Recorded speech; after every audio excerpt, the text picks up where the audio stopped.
नमस्कार, good morning, सुप्रभात. रामकृष्ण हरी. आपला दिवस आनंदात जाऊ.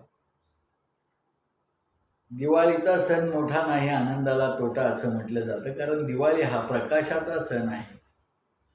अंधारावर प्रकाशाचा, अज्ञानावर ज्ञानाचा आणि वाईटावर चांगल्याचा विजय याचं प्रतीक म्हणून हा दिवाळी सण साजरा केला जातो.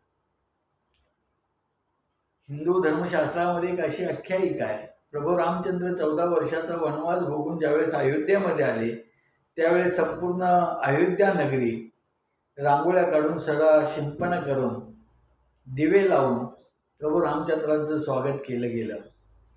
तसा हा सण उभ्या महाराष्ट्रामध्ये नव्हे तर संपूर्ण देशामध्ये सर्व जाती धर्माचे लोक आनंदाने उत्साहाने साजरा केला जातो. या कालखंडामध्ये धनत्रयोदशी, नरक चतुर्दशी, भाऊबीज,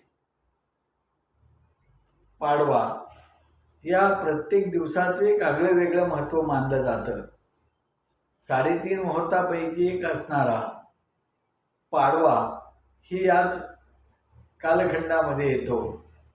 अशा या पवित्र आनंद निर्माण करणाऱ्या दीपावली सणाच्या आपल्या सगळ्यांना मनापासून खूप खूप शुभेच्छा. ही दीपावली आपल्या सगळ्यांना सुखाची, समृद्धीची, भरभराटीची, आनंदाची, वैभवाची, ऐश्वर्याची आणि निरामय आरोग्यदायी जावं अशा प्रकारच्या मनापासून खूप खूप शुभेच्छा देतो. रामकृष्ण हरी.